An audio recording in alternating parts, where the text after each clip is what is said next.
Hello, everybody, and welcome back. This is Roger Hanson, and I am doing another live stream with Roger Hanson episode. This is a part of my storytelling topic, and today I have somebody who's willing to sit and tell a story. This is a special guest. This is a old friend of mine that we pretty much go way back on the internet. I'd say what, about 10 years at least, John? Yeah, gotta be, surely. Yeah, about at least 10 years. Well, this is John. He goes by Old John on the gaming with his gaming name, but I know him as John. And uh, I had him come here because I find his story pretty interesting, and I think that it's something that's worth sharing with everybody. So, with that, I'm going to hand it over to you, John, and Okay. start where you want to. And when you're done, let me know. Okay. Right. You folks better be in for a long story then. Right. So my name is John. Most people know me as Old John. It's my gaming profile, YouTube profile. And yeah, sort of my life pretty much started becoming interesting then, back in say 1984. Um, I was I got involved with this religion. It wasn't a cult. I just got involved in it, and it really changed me, because I was the sort of person before I joined it petrified of dying. I used to lie in bed at night and I'd just be freaking out thinking about dying, and it used to really freak me out, horrible. Something happened within this religion that sort of, I suppose you could say, I found myself. I found peace. I found a lot of peace and what have you. But the religion wasn't for me. But I went really deep into myself, and I started seeing the prophecies of the future, and which a lot of them have come true. I could spend a whole hour going into them, but I'm not going to do that now. Basically, it changed me a lot, but in a better way, a much better way. And so for a few years after it, I was a bit unsettled, but didn't know what I wanted to do. And then one day, I went over to a mate's house, and his brother and his brother's best mate were playing guitars, and they were pretty bad at it. And I could play guitar, so I said to them I'd offer to try and teach them. So I was teaching them a few things, and we had the idea we'd form a band because they started to improve with my help. And so I was on guitar and singing because no one else was singing, and I never sang in my life before, but suddenly I had the ability to sing. So I taught them how to play, and then it evolved so that I ended up on bass, and they were both playing guitar, and then I swapped over to guitar when the other one onto bass.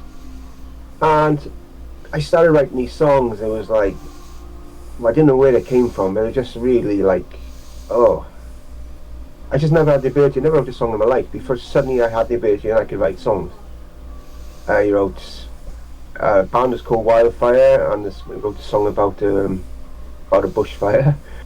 It was around that. Wrote songs like Jack the Ripper. And, it was a rock band, by the way. All sorts of stuff. It was a lot of fun. We were permanently almost drunk for the whole year the band was together. We performed once at Torch Theatre in Milford Haven, which is a competition there, and we had someone give us a lift up there because none of us could drive back then. And we didn't have to use our PA system because they used the house PA, so we didn't have to cart out, just the guitar amps and stuff. And anyway, I knew it was going to be, we were in for a hell of a time, because the driver stopped in the garage just about half a mile from my house, went in and bought booze before we even started. So basically we were knocking back teacher's whiskey on the way to the competition, including the driver. I'm ashamed to say I would never drink and drive, but this is when I was really young now, this was. Anyway, we got there and we got through the competition. We didn't get through the next round, but we enjoyed it, and there was a lot of people shouting for us. You know, disappointed we didn't get through, but that's the way it went, you know. So on the way back, we went to West, the pub there, and we were drinking there again. And then on the way back again, the driver scraped his car alongside a parked bus just a few yards from my house. It was just, oh, how we go home, I don't know.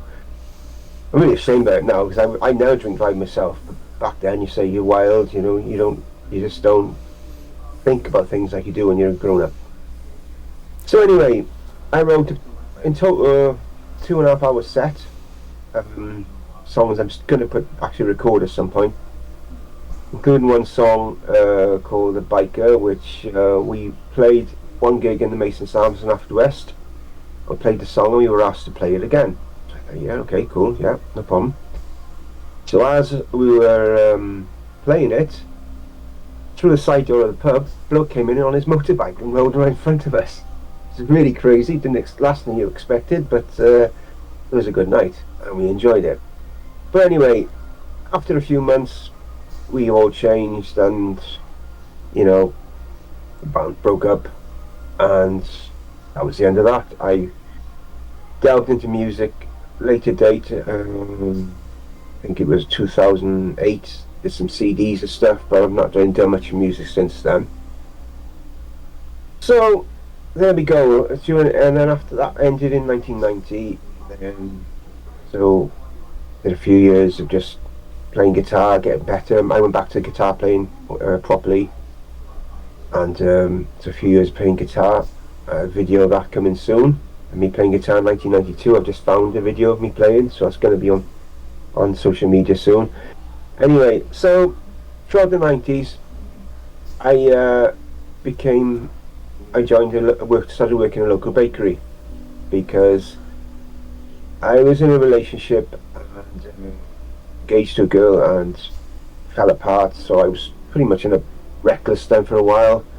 So I was dating two girls at the same time in a shop that I was working in, and they found out about each other. Again, I was young, I wouldn't ever do this now. And so basically I ended up going to the bakery to escape because my life was a living hell.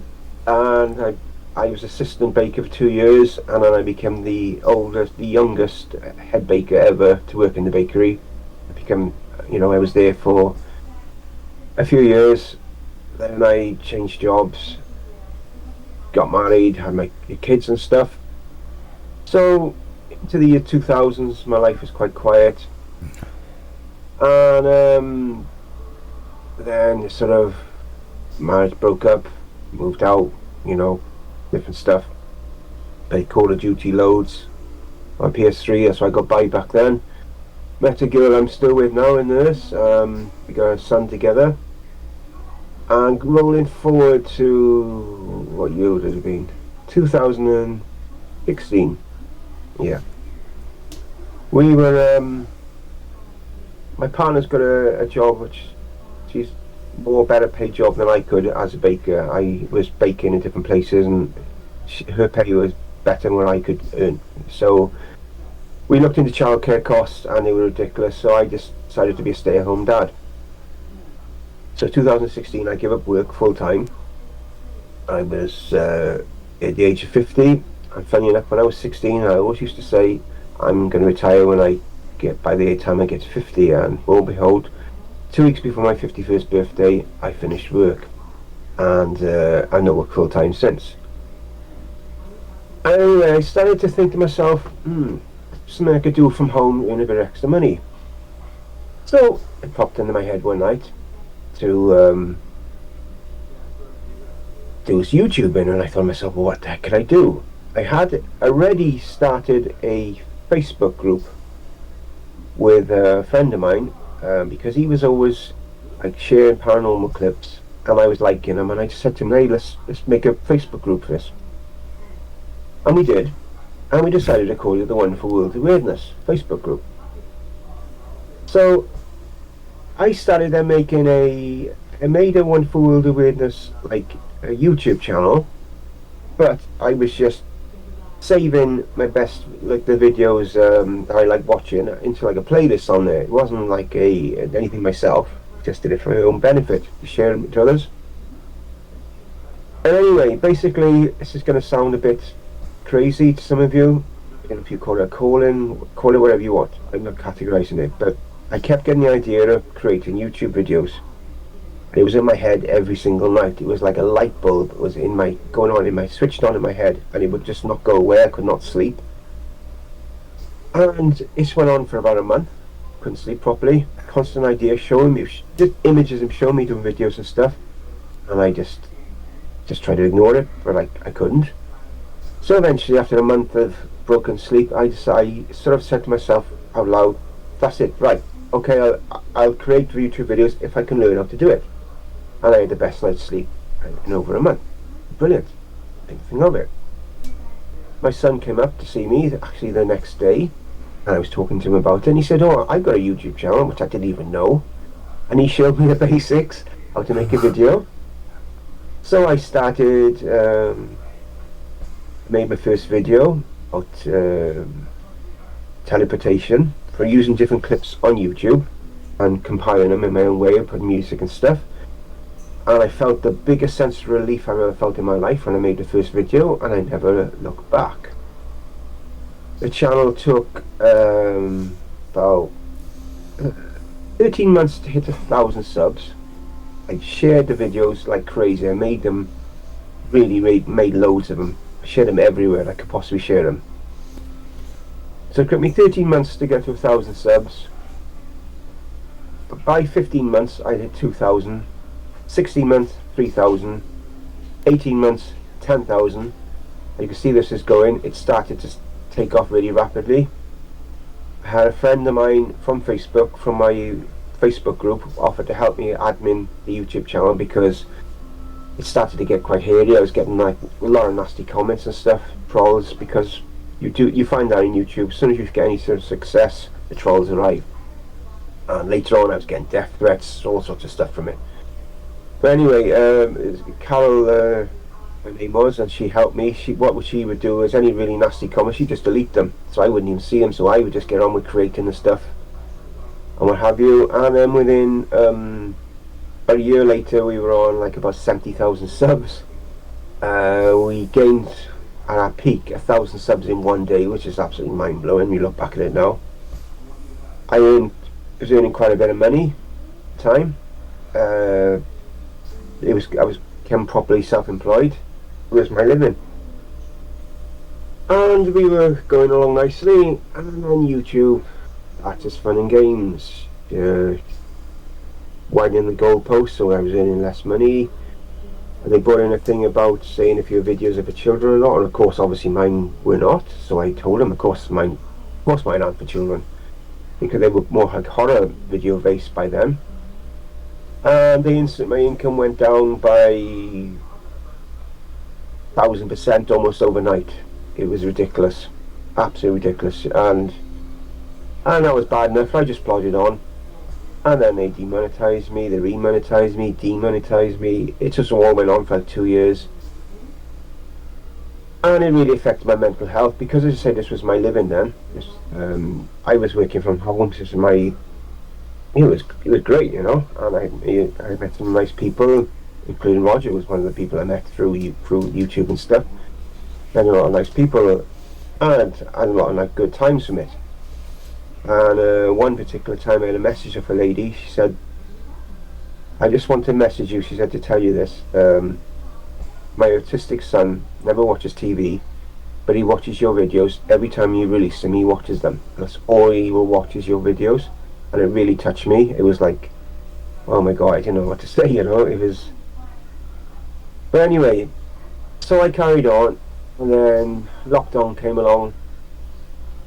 Prior to lockdown, I created a game channel, but I hadn't really done much with that. Because I love gaming and stuff. And lockdown came, and I wasn't able to create my wonderful World of Weirdness videos because my son was home. Because it's hard for people to understand that basically you've got to lock yourself away for like up to 8 hours a day, watching videos, compiling videos, editing them to your own videos, adding music, narrating sometimes. You've got to lock yourself away to do it. Well, of course I couldn't do that with my son at home. So it really I don't know. It just sort of things have sort of changed in me, and and also I'm a healer as well, which is another story. I'm not going to go into that today. So that changed my perspective on things, and so for a long time I didn't make no videos, and I started to make videos, but I made them in a different way, which didn't go down too well. But most of my diehard fans accepted them, including a story about Roger. Actually, one or two stories about Roger. And then yet again, there was problems with my son in school. He got bullied and he refused to go to school, so I had him off school for several months, and that was it. Then again, that was the end of Wonderful the Weirdness. I just couldn't go back to it, and I haven't gone back to it since. I'm not sure if I ever will. Time will tell. But anyway, I'm full flow in my gaming channel now. I've got over 1,000 subs on YouTube of that, called Old John's Gaming World. I've got 2 other channels as well. And that's pretty much it, without me totally diversifying and going into other things. That's my sort of story. And that's pretty much it. I think we'll go back to you now, Roger. All right. I appreciate you giving your story out. I know that from whenever I was moderating on your Facebook page and stuff, you actually were doing pretty good. I mean, to being honest, I mean, and one thing I do want to ask you, I already know the answer, but I just want to ask you because it's on audio. Actually, how many subscribers did you finally eventually get on Wonderful World of Weirdness? It's at its peak 144,000.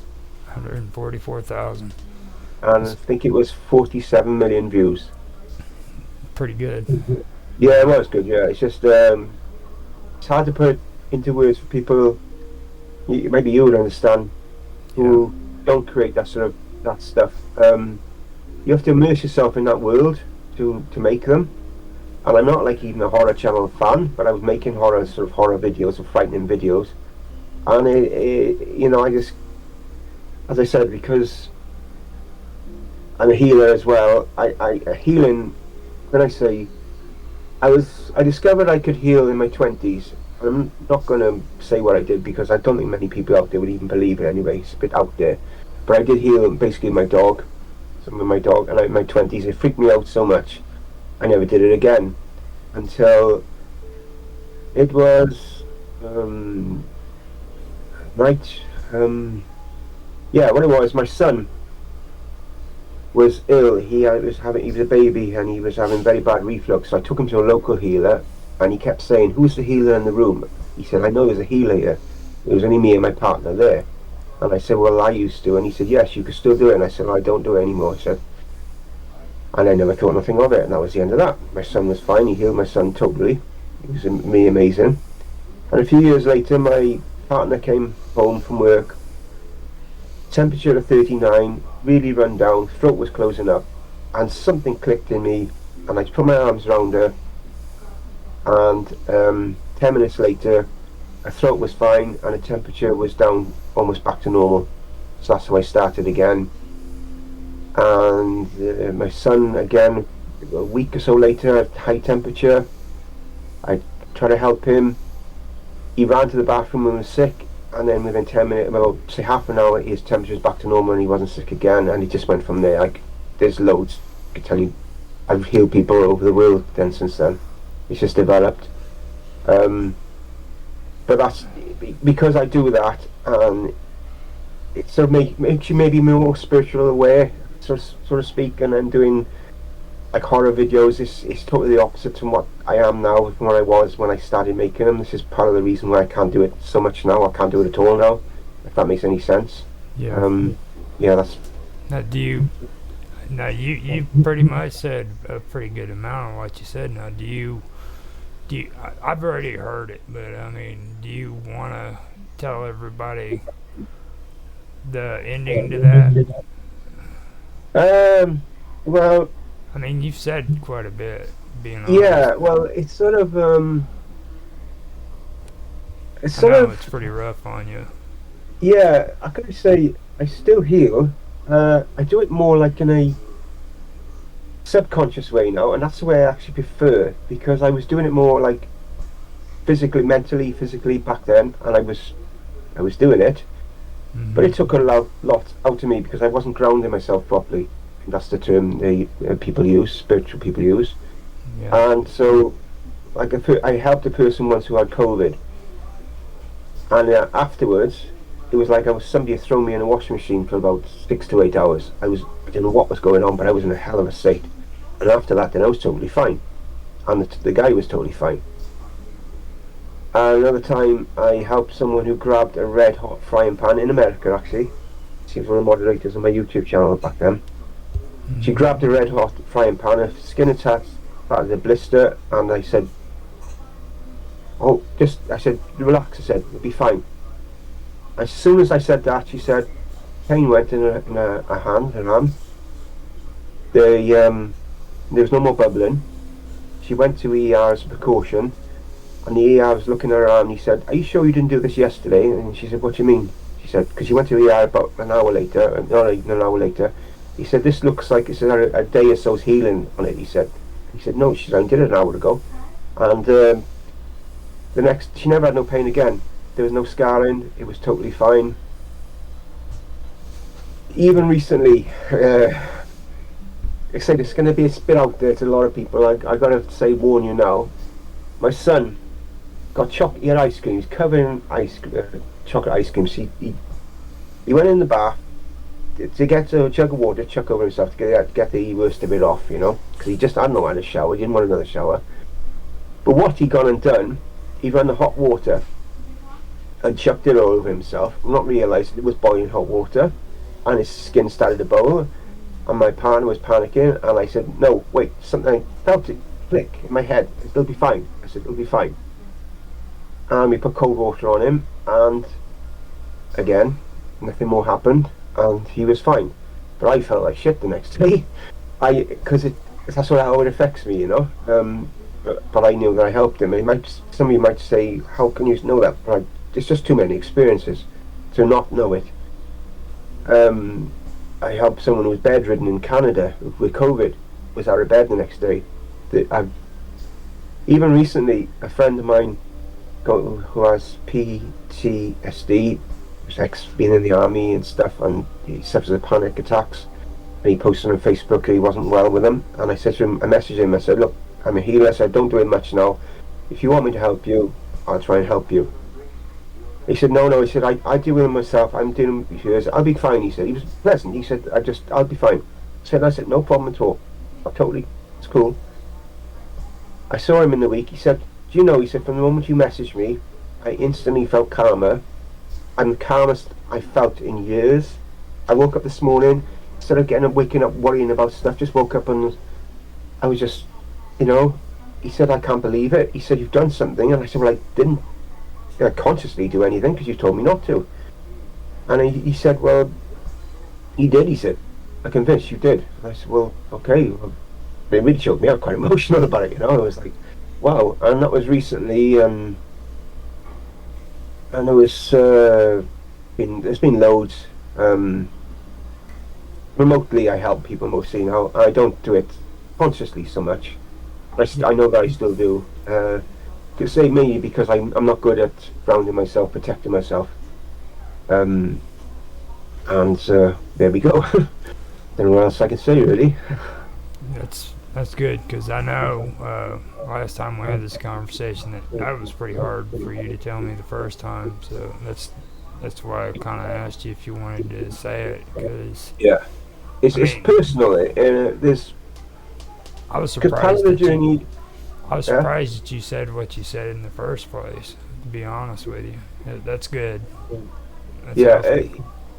Because part of the journey of being a healer is you've got to self heal as well. Because again, it's a story some of you might find a bit out there. Hmm. I saw on Facebook. If you want me to stop, I'll just say, because I don't know, it's probably late with you, is it? Huh? Is it late with you now? Is Oh it late no, with it's you? fine. It's 5 in the morning for me. Oh God, is it? It's only Yeah. 11, yeah. Anyway, if you want me to stop, you say, because This is your Anyway, a few story, years man. ago, um, I saw on Facebook about people saying about people had passed away in the signs. And my mother died in front of me when I was 17, and it was very traumatic for me. And it took me about 10 years before I could even speak about it. And anyway, so I saw this on Facebook about asking for a sign. So I was sitting on my kitchen table, and I said, okay. So I asked my mum out loud, I want a sign, and visualised it in my head about her hugging me. I had that in my head. And I felt someone embracing me in my kitchen, and I knew it was my mother, and it was like, whoa. It freaked me out emotionally for days because I realized all the grief, all the maybe anger, what have you have over the years. You don't need it because they're still there. And she showed me she was still there, and she's done it loads of times since actually.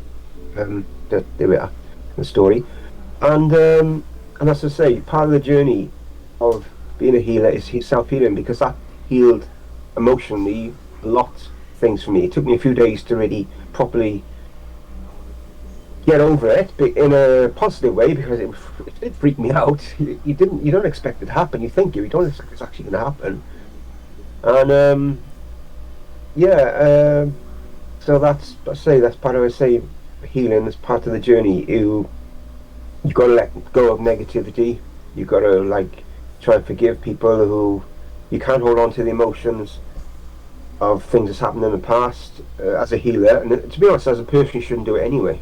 That's 90% of the healing I've done. I can trace it back to emotions from people of long lost emotions, feelings they've clung onto them, and it eats you up inside, and it can make you ill if you don't let them go. And most people don't let them go, but that's what I've been shown as a healer, is that you have to let them go. That's what you've got to do, and I including myself. Me too, and what have you. Yeah. Uh, and recently as well, I suppose my spiritual development, I started have people, mostly friends, communicate to me from the other side. It's a bit now. I sometimes get messages from the other side for people, which it's really amazing when it happens. Especially the messages, because the emotions you feel is just like, wow, it's really nice, really good. That's all developed through healing, and cause I had one with my partner not so long ago, because she's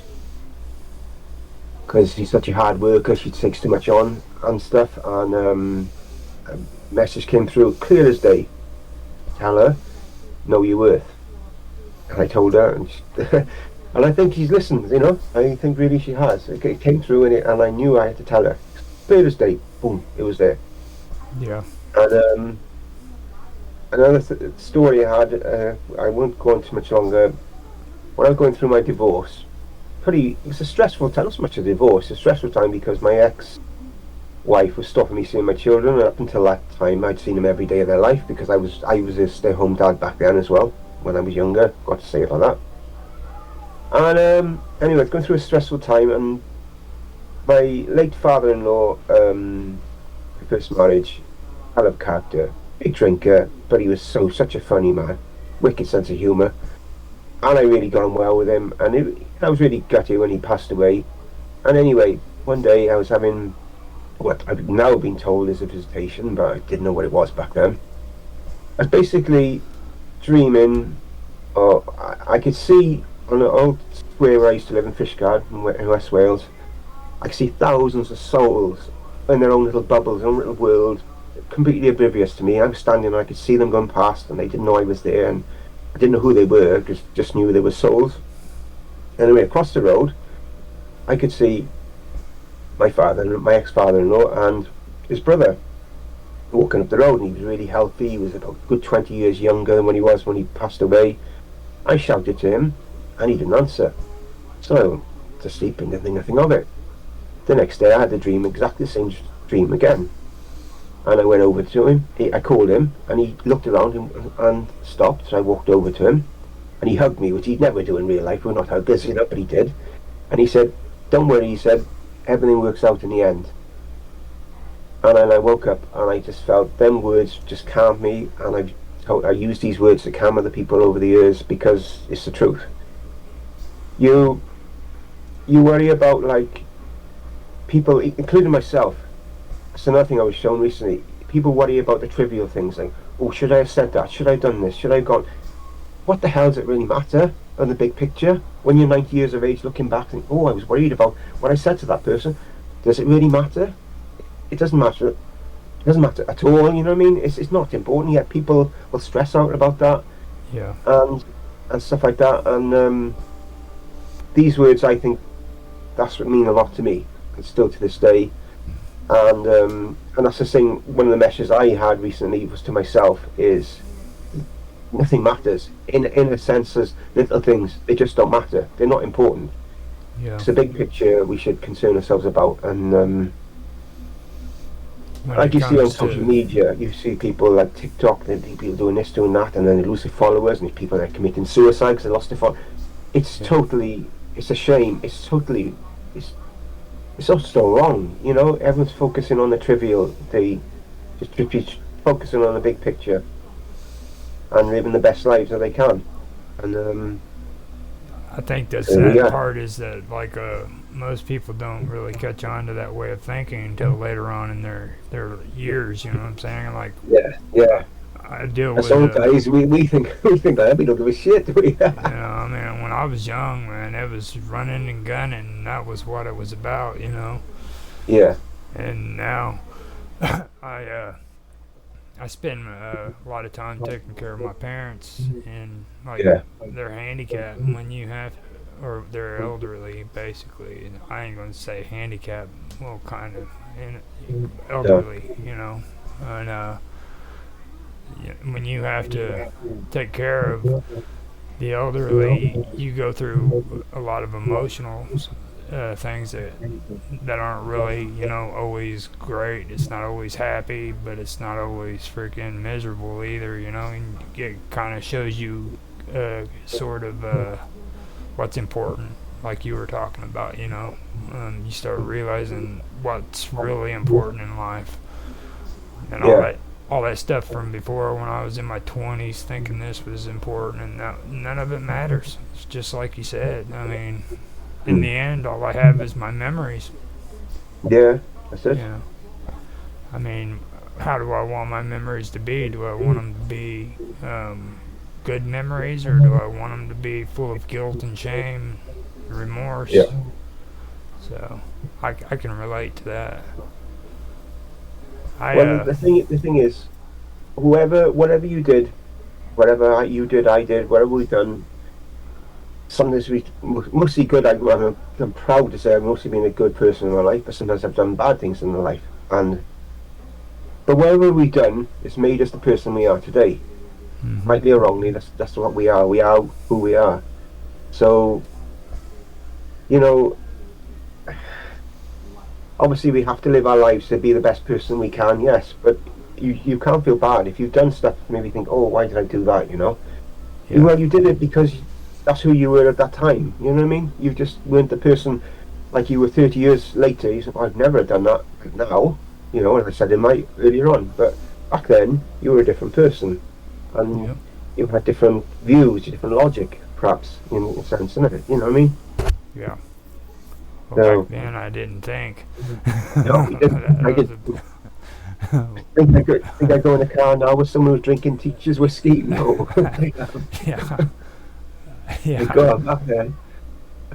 It's like, I listen to a lot of the stuff that these younger guys say, man, and I'm like, oh my God, that was me freaking 20, 30 years ago, you know? I'm like, God. Yeah, it's the same with motorbikes. I used to drive them around like crazy, even built up areas as well. I would do it, and now, of course, I go everywhere driving the car now, stick to speed limits, pretty much. But you say you're young. I was 16, 17. You just don't, you know. Yeah. You don't think of it, do you? You know what I mean? You don't like when you're a parent. You think differently. When you're not a parent, you can't think like a parent when you're 16, unless you're a very young father, of course, mother. And you can't think as a 50-year-old, when you're 16, you can't think because you haven't got the experience, you haven't lived life to know what's there, what's going to make you the person you are when you're 50 or 60 or whatever. You know what I mean? You're not going to do it here when you're 16 Yeah. because you think you've got all the answers to everything, and you've got jack shit really at the end of the day when you look back. Exactly.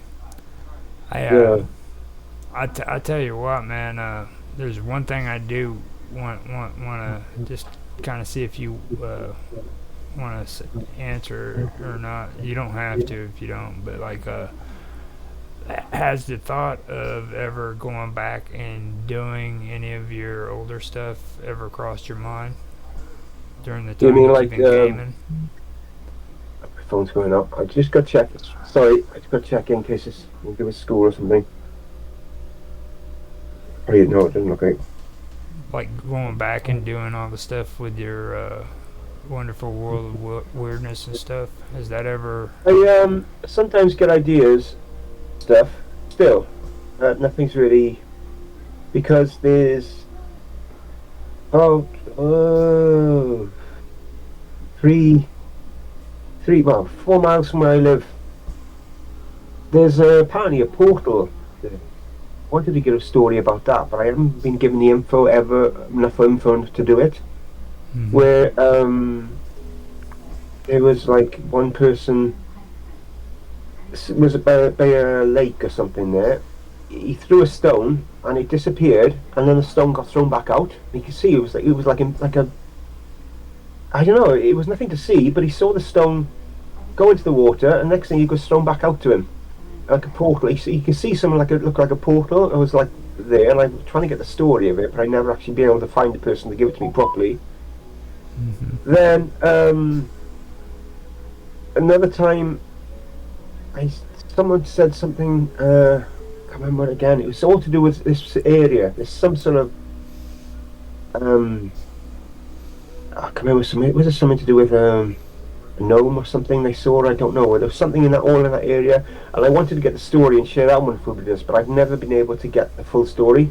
I've only ever getting it third hand, and I want to get the story.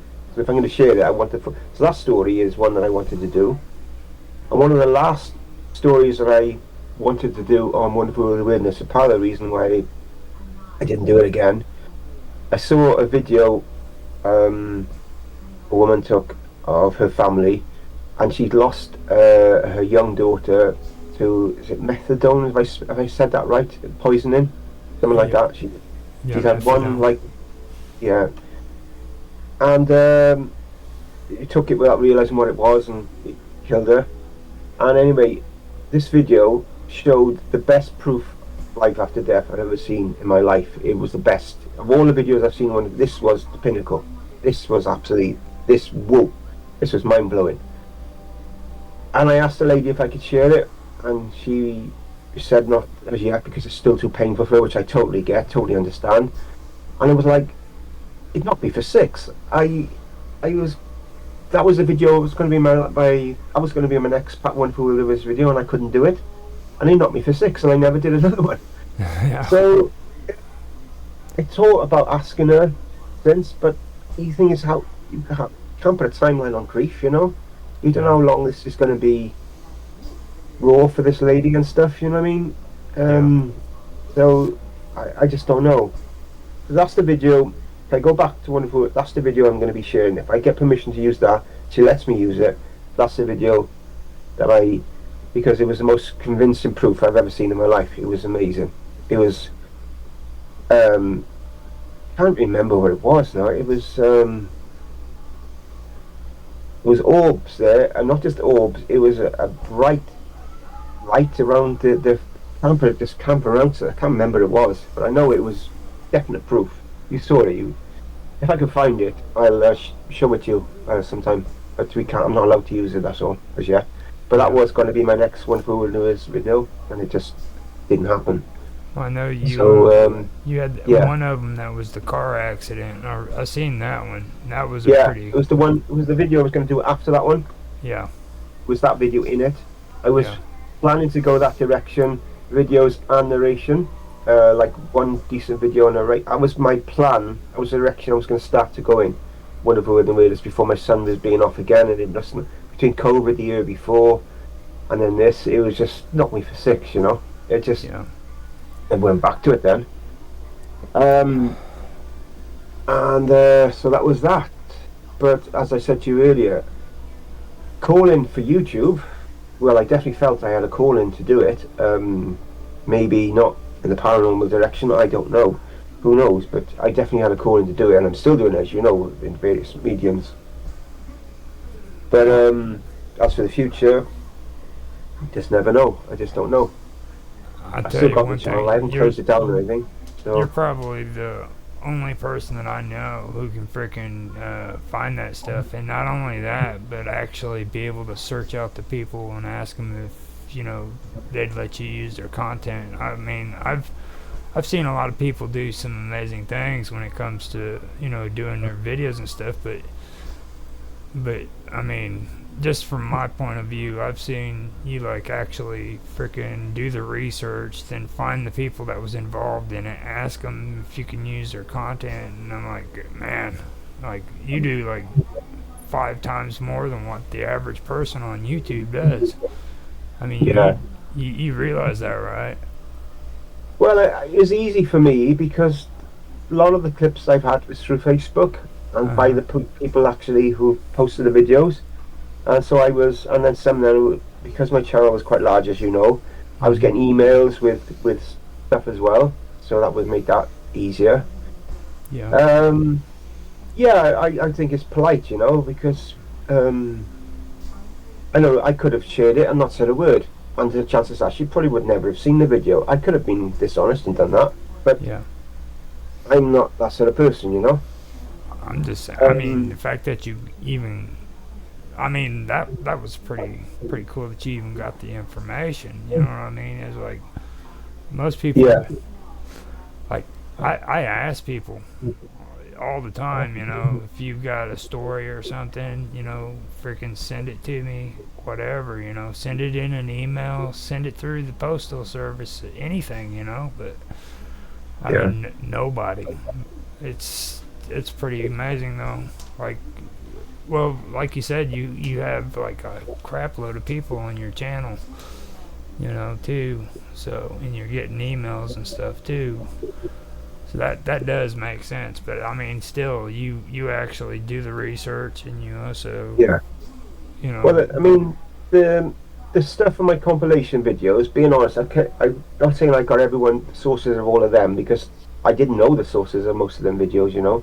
I yeah, just used a lot of the videos I found, and if I could, I'd ask permission. If I knew where the poster was, I would ask permission, of course. But um,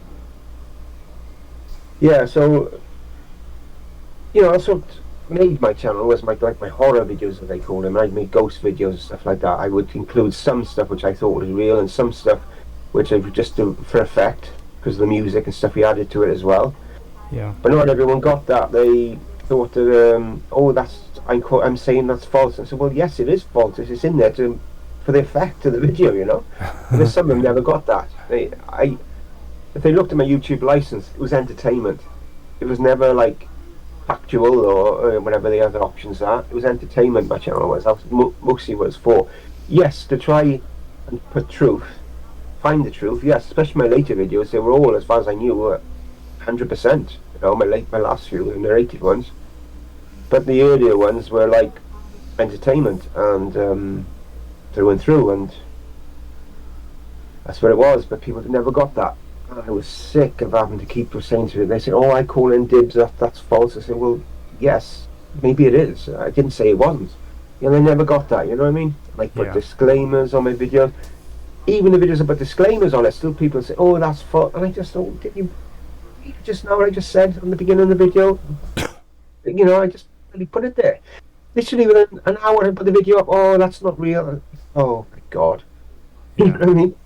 yeah. But I've yeah, actually made a few comments on that too, because it's like, especially with photos, you know what I mean? Like everybody says, well, or they've always got their opinions on photos, and like videos and stuff like that. And I was like, man, after everything went digital, it's almost impossible to make sure everything's authentic. Back in the day, they could check that stuff because most paranormal researchers wouldn't take photos unless they came off of a camera.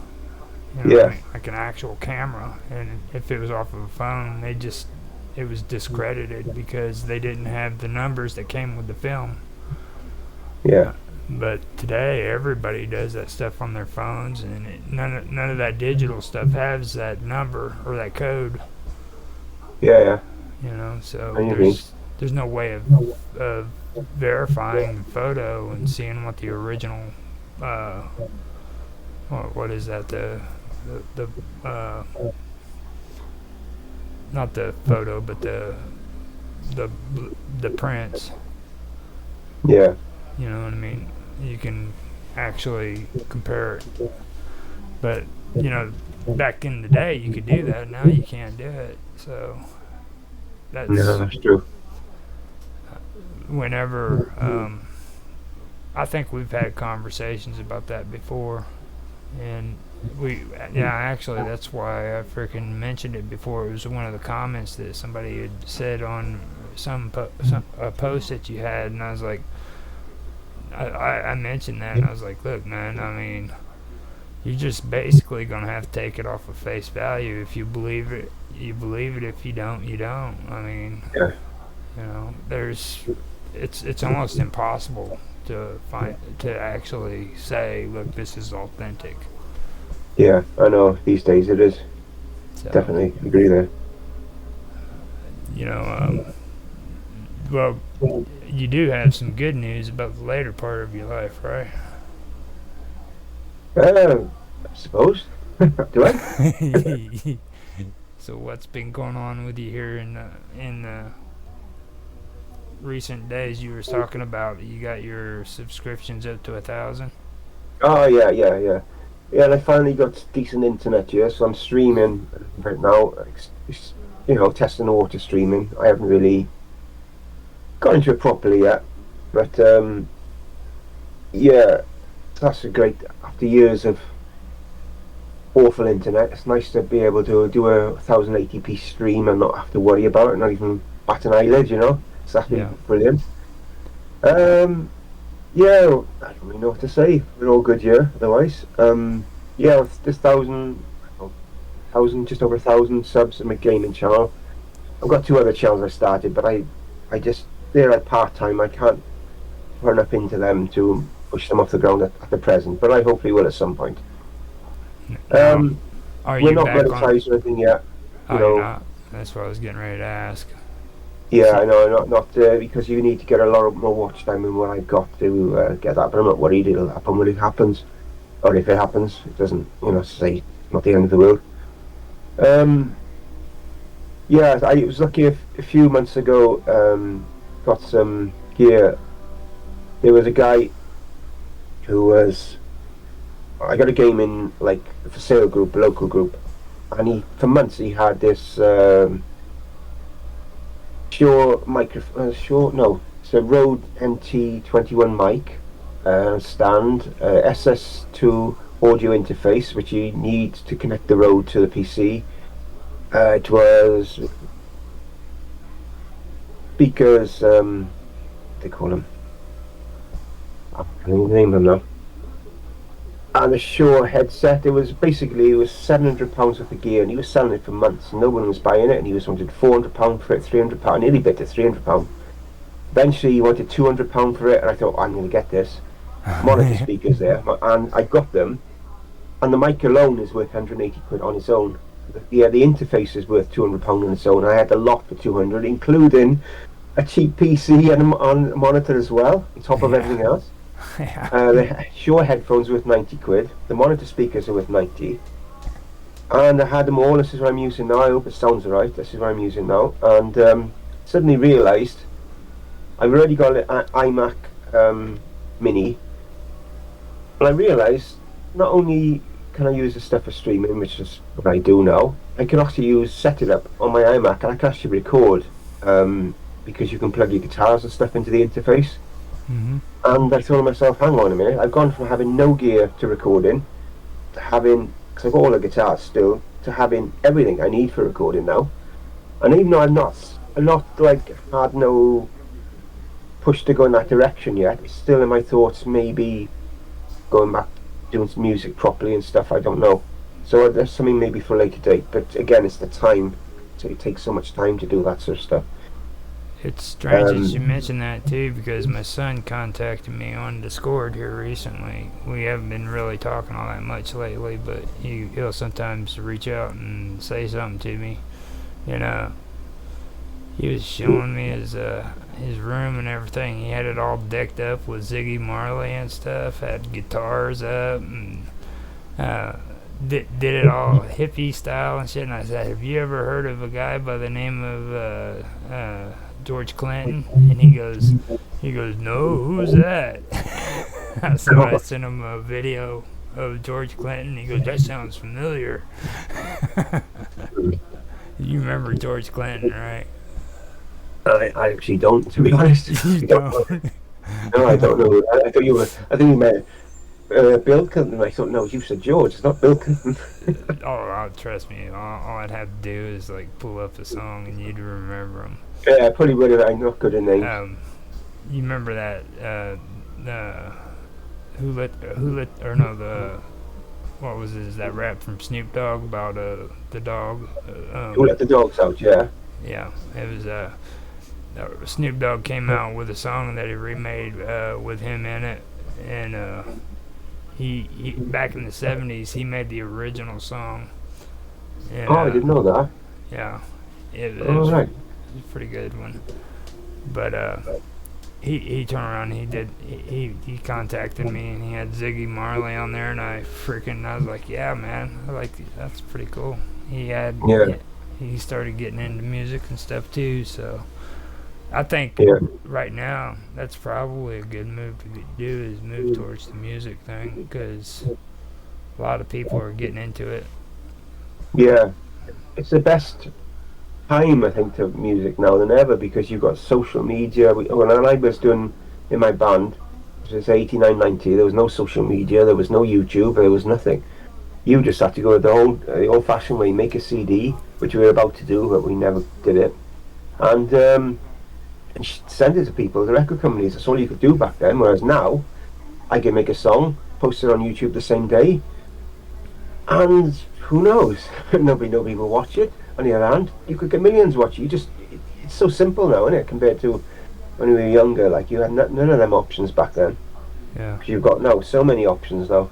You've got Spotify. We had nothing like that back then. You do realize like back when you were in that band and everything, that was like during the same time period that Iron Maiden was going strong and stuff like that, right? Yeah, it was. Yeah. I mean, heck, you're like playing the local bands back when they were freaking just getting popular and stuff. I think they were at their peak. I think when I was playing in bands. Yeah. It was hard days. None of us could drive. I remember trying to get our amps back to the bus station the next day to carry them on the bus back because we get no transport and gigs. It was awful, but there we go. Fun days though. Yeah. It would have been interesting being in that part of the part in that area period, like during that time, because there was a lot of good rock bands in England at that moment. Yeah, it was good. It was we had a lot of good times. Yeah. I wasn't the best singer. No, I'm not. I'm not the best singer, but I could write the words. Yeah, I could write prolifically. I still got all the songs now.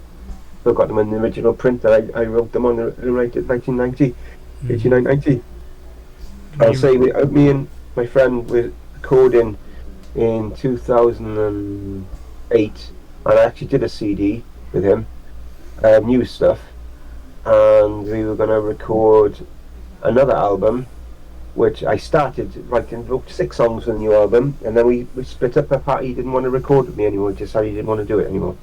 Because he was drinking whiskey quite heavily back then. I think it affected his outlook on stuff. Yeah. So that was the end of that. That's me. I never wrote another song since. since then. You know, I love music, I love recording, I love playing. It's just that I have so much knocks from it. It's just puts you off, like, you know. But who knows what the future brings? You just never know. Yeah. If someone had said to me in 2015 that I was going to become a YouTuber, I would have laughed. In 2016, when it was, I would have said no chance. But you just don't know where you're going to be led, what direction you're going to go. You never know. And like if someone had said to me in 2000, I don't know where it was, 18, I would start healing again. I would have told them, you're talking through you. Oh, my phone's going off.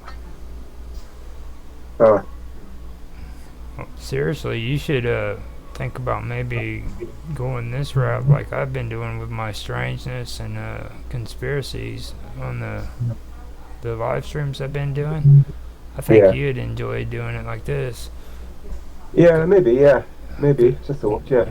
You know, instead of like, you know how you had it set up where you'd be sitting back behind your desk, you or Adrian, or Yeah, and you'd just talk.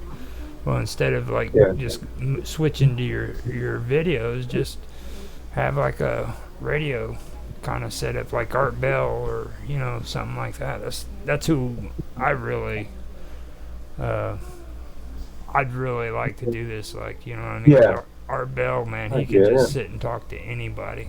I mean, and I've mentioned that too many times on here, but Yeah. I'm sorry, man. I'm gonna have to go. I gotta make a phone call. I have to. Dude, sorry about this. oh, it's There's a fine. danger in my life. This happens a lot. It is fine. Thanks for being on. All right. Yeah, no worries. I think we've put over an hour anyway. So. Yeah. I appreciate having you on here, and thank you. Yeah, and thank you as well. I enjoyed it. All right. Yeah. I'm ready for part 2. Yes, we can do that definitely. Okay, mate. I'll speak to you soon. Okay. All right. Take it easy. You too. Bye. Bye. Now, that was a recording that I was able to get from John. I couldn't do it with Karma Love, but this was at a moment's notice, so I had to do this recording in order to get John on the show, get his story. So I've known John for, like I said, at least 10 years. He used to have his Facebook group called Wonderful World of Weirdness, and I was a moderator for him. And after that, I went on and I'm to his Discord too, and I'm a moderator for him on there as well. So he doesn't, or he does actually have a Discord channel for Wonderful World of Weirdness, but he's not really all that active with it anymore. But he also has a gaming channel, or actually 2 or 3 of them for Discord if you guys are interested. And those are, well, first he has the Wonderful World of Weirdness on Discord, and then he also has Old John's Gaming World, then he has Old John's Dungeon Crawlers, and I believe he has a third one, but I haven't been on that one yet. So if you guys want to check him out, feel free to check him out. He has pretty good content. I can tell you that, like, if you watch a video that's made by John, it's going to be quality stuff, and I'm talking about resolution, stuff like that, graphics. He does everything really nice. So thanks for listening to his story. Thanks for listening to me talk, and I hope you guys enjoyed this. If you did, please leave a comment, thumbs up, and you know, tell us your thoughts and what you think about it. With that, I will get off of here, and I hope you guys have a good day.